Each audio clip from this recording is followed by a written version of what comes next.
Scam 1992 web series का ये बहुत ही फेमस डायलॉग है। शेयर मार्केट इतना गहरा कुआं है जो पूरे देश की पैसे की प्यास बुझा सकता है। ये बात बिल्कुल 100 आने सच है, पर ऐसा क्यों होता है कि स्टॉक मार्केट में पैसा लगाने वालों में हर 100 लोगों में से 80 से 90 लोगों का पैसा क्यों डूब जाता है? आपको ना जाने कितने वीडियो और टिप्स मिलेगी जो स्टॉक मार्केट से आपको रातों रात या बहुत ही कम समय में आपको अमीर बना देने का दावा करती है। इस तरह की सोर्स आपके सामने स्टॉक मार्केट की एक ऐसी इमेज शो करती है कि स्टॉक मार्केट से लोग रातों रात अमीर बन सकते हैं। लेकिन स्टॉक मार्केट की रियलिटी कुछ और है। इसकी डार्क साइड इतनी भयानक है कि आप सोच भी नहीं सकते। आज स्टॉक मार्केट में इतने सारे घोटाले चल रहे हैं कि आपकी जिंदगी भर की सेविंग्स एक झटके में साफ हो सकती है। अब आपके मन में ये आ रहा होगा कि ये सब चीज आखिर इतनी आसानी से कैसे हो रही है, और अगर हो भी रही है तो हम पर्सनल लेवल पर इससे कैसे बच सकते हैं। ये समझने से पहले आपको ये जानना होगा कि ये होता कैसे है। तो वीडियो में आगे बढ़ने से पहले हम ये समझ लेते हैं कि स्टॉक मार्केट काम कैसे करती है। तो बेसिक स्टॉक मार्केट कुछ इस प्रकार से काम करता है। किसी भी XYZ कंपनी को अपने बिजनेस को एक्सपेंड करने के लिए पैसों की जरूरत होती है, और कंपनी जनरल पब्लिक से पैसा उठाती है, जिसके बदले पब्लिक को उस कंपनी के शेयर्स दिए जाते हैं। अब जिसे भी उस कंपनी के शेयर्स मिले हैं उसके पास दो तरीके होते हैं पैसे कमाने के। पहला है कैपिटल गेन। मान लो आपने कोई स्टॉक 100 रुपए में खरीदा और वो स्टॉक 200 रुपए पर बेच दिया, तो बीच का जो अमाउंट होता है उसे हम कैपिटल गेन कहते हैं। ये लॉन्ग टर्म और शॉर्ट टर्म भी हो सकता है, और कई लोग इंट्राडे भी करते हैं, जैसे कि आज किसी शेयर को खरीदा और आज ही के दिन उस शेयर को बेच दिया। ये भी एक तरीके का शॉर्ट टर्म कैपिटल गेन होता है। अगर आप किसी भी स्टॉक के मार्केट डेप्थ को देखोगे तो आप ये नोटिस करोगे कि आप जिस भी प्राइस पर किसी शेयर को बाई कर रहे हो उसी टाइम फ्रेम में कोई दूसरा बंदा उसी शेयर को सेम प्राइस पर सेल कर रहा होता है। तो यहाँ से हमने लिक्विडिटी समझ आ गया कि स्टॉक मार्केट में सिर्फ एक्सचेंज ऑफ शेयर्स होती है। और दूसरा तरीका होता है डिविडेंड। जब भी किसी कंपनी को प्रॉफिट होता है तो वो अपने कुछ प्रॉफिट्स को डिविडेंड के रूप में अपने शेयर होल्डर्स के साथ शेयर करती है। अब हम समझते हैं कि किसी भी कंपनी का शेयर प्राइस ऊपर या नीचे कैसे जाता है। ये मोस्टली दो फैक्टर्स पर डिपेंड करता है। Number 1, performance.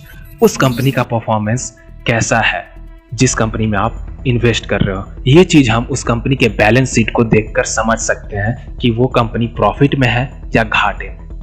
और नंबर 2, डिमांड एंड सप्लाई, जिसको कि ग्रीड एंड फियर कंट्रोल करता है। अगर किसी कंपनी के शेयर्स की डिमांड ज्यादा है तो वो शेयर ऊपर भाग जाएगा, और सेम टाइम अगर किसी कंपनी का सप्लाई ज्यादा है और डिमांड कम है तो वो शेयर का प्राइस नीचे आने लगेगा। और यहीं से शुरू होती है the dark side of stock market. Share market में हर कोई पैसे कमाने के लिए ही आता है, और 90% ऐसे होते हैं जो एकदम से अमीर होने की सोच लेकर आते हैं। यहाँ पर उनका ग्रिड हावी हो जाता है, और यहाँ से शुरू होती है stock manipulation. Stock manipulation mainly दो चीजों पर डिपेंड करता है। नंबर 1, कंपनी की फंडामेंटल्स, यानी कि आपने कंपनी की जो फाइनेंशियल फिगर है उसी में छेड़छाड़ कर दी या उसी को बदल दिया, या तो आपने कंपनी का प्रॉफिट बहुत ज्यादा दिखा दिया या फिर लॉस को छुपा दिया। और दूसरी कारण जिससे स्टॉक को मैनिपुलेट किया जा सकता है वो है वॉल्यूम कंट्रोल, यानी कि किसी भी स्टॉक का प्राइस एकदम से ऊपर या नीचे कर देना, मास में बाई और सेल करके। तो वॉल्यूम कंट्रोल को दो तरीके से मैनिपुलेट किया जा सकता है। नंबर 1, इंस्टीट्यूशनल पंपिंग, यानी कि कोई भी बिग इंस्टीट्यूशन किसी शेयर में मास में बाई या सेल करने लगे तो उस शेयर का प्राइस एकदम से बहुत बढ़ जाएगा या फिर बहुत तेजी से गिर जाएगा। एंड नंबर 2, जिससे वॉल्यूम कंट्रोल होता है वो है रिटेल पंपिंग, यानी कि जो भी रिटेल इन्वेस्टर होते हैं, जैसे कि मैं या आप जैसे लोग, किसी पर्टिकुलर स्टॉक को खरीदना शुरू कर देते हैं या फिर किसी पर्टिकुलर स्टॉक को सेल करना शुरू कर देते हैं। अब ये रिटेल पंपिंग आखिर होती कैसे है? वेल, इसका बहुत ही पुराना तरीका है पेड मीडिया, यानी कि आप किसी बड़े मीडिया को पैसे दे दो और वो किसी भी स्टॉक के बारे में अच्छा बोलना शुरू कर देगा और इससे रिटेल इन्वेस्टर को लगेगा कि ये सच में एक अच्छा स्टॉक है और करोड़ों में लोग उसमें पैसा लगाना शुरू कर देंगे और उस स्टॉक का प्राइस एकदम से बढ़ने लग जाएगा। ये सेम चीज वाइस वर्सा भी हो सकती है, यानी कि किसी मीडिया को पैसे दे दो और किसी पर्टिकुलर स्टॉक के बारे में नेगेटिव बोलना शुरू कर दो और करोड़ों लोग पैनिक होकर उस पर्टिकुलर स्टॉक को सेल करना शुरू कर देते हैं और जिससे वो स्टॉक का प्राइस बहुत तेजी से गिरने लगता है। और दूसरा तरीका जो कि आज की डेट में बहुत तेजी से बढ़ रहा है रिटेल पंपिंग का, वो है सोशल मीडिया। आपने ये नोटिस किया होगा कि आज के डेट में ऐसे लाखों व्हाट्सएप ग्रुप, टेलीग्राम ग्रुप हैं, इंस्टाग्राम पेजेस हैं जिनमें आपको अलग अलग स्टॉक की टिप्स मिलती है। हम में से ज्यादातर लोग उस टिप्स या इंफॉर्मेशन को बिना रिसर्च किए हम उस स्टॉक को बाय या सेल करने लग जाते हैं। इन ग्रुप्स में आपको time to time profit snaps share किए जाते हैं ताकि आप उनके टिप्स पर आंख मूंद कर विश्वास कर सके। जैसे कि मैंने भी फोटोशॉप सीखी है और ये रही मेरे ग्रुप की प्रॉफिट्स। कितना सिंपल है, जोक सपाट। ये टिप्स की वजह से लोग किसी भी स्टॉक को खरीदना या बेचना शुरू कर देते हैं और जिससे स्टॉक को मैनिपुलेट करना आसान हो जाता है। आपको जानकर हैरानी होगी कि इन ग्रुप्स में 10, 20, 100 या 1000 नहीं बल्कि लाखों लोग ज्वाइन करते हैं। और तो और इन ग्रुप्स का प्रीमियम या पेड वर्जन भी होता है। लोग उस ग्रुप्स में लाखों पैसे खर्च करके ज्वाइन करते हैं। क्यों? रीजन आपको पता है। और आपको और एक खास बात बताता हूं, 99% जो ग्रुप्स होते हैं ना, उनमें जो स्टॉक टिप दी जाती है वो स्टॉक्स पेनी स्टॉक्स होती है। पेनी स्टॉक वो स्टॉक होते हैं जिनका की मार्केट कैपिटलाइजेशन बहुत कम होता है, जो कि बहुत छोटी कंपनी होती है और जिसको मैनिपुलेट करना बहुत आसान होता है। ऐसे पेनी स्टॉक्स को 5-10 लाख लोगों से इजिली मैनिपुलेट करवा सकते हैं। लेकिन अगर कोई बड़ी कंपनी है जिसका कि मार्केट कैप बहुत ही बड़ा है, आप उस कंपनी को हिला भी नहीं पाओगे। सो मैं इतना ही कहूंगा कि अगर आपको कोई टिप भी मिलती है तो थोड़ा अपना भी रिसर्च जरूर करो, उस कंपनी के फाइनेंशियल और टेक्निकल एनालिसिस जरूर करो और खुद से रिसर्च करो ताकि आप अपने पैसे को सेफली इन्वेस्ट कर पाओ।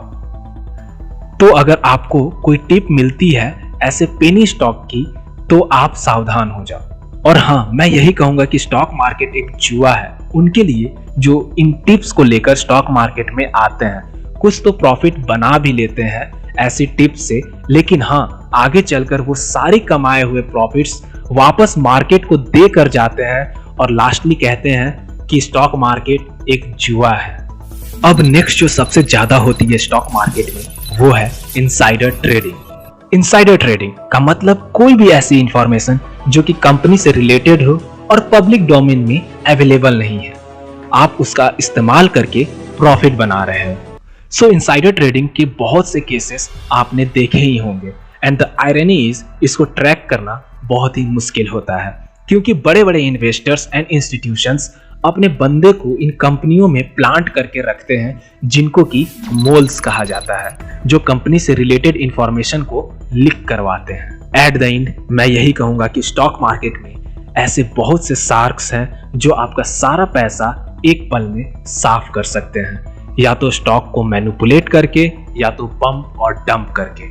मैं आपको बता दूं कि स्टॉक मार्केट जुआ नहीं है, ये एक ऐसी जगह है जिससे हम अपनी रिसर्च से एक लॉन्ग टर्म में अच्छी वेल्थ क्रिएट कर सकते हैं। आई नो आप क्या सोच रहे हो, आखिर हम स्टॉक मार्केट के बारे में कहां से सीखें? वेल, मैंने ऑलरेडी स्टॉक मार्केट पर एक बेसिक वीडियो बनाई है, आप उसे देख सकते हो। स्टॉक मार्केट में हर कोई अमीर बनना चाहता है और इसमें कोई गलत नहीं है, लेकिन जल्दी अमीर होने की जो भूख है ना, इस वजह से कुछ लोग खुद को गलत से गलत चीजों में फंसा लेते हैं। ऑनेस्टली स्पीकिंग, अगर आप स्टॉक मार्केट में इन्वेस्ट करना चाहते हो ना तो जरूर करो, लेकिन किसी के बातों में आकर किसी से टिप लेकर मत करो। अगर आपको इन्वेस्ट करना ही है तो कंपनी को प्रॉपर तरीके से एनालाइज करो, समझो कि उसका बिजनेस कैसे काम करता है। और मैं इसकी गारंटी नहीं दे सकता कि आपको प्रॉफिट ही होगा, लेकिन हाँ, ये गारंटीड है कि आप किसी भी बिजनेस को प्रॉपर तरीके से एनालाइज करना सीख जाओगे। And let me tell you one thing कि आप लॉन्ग टर्म में बहुत बड़ा वेल्थ क्रिएट कर पाओगे।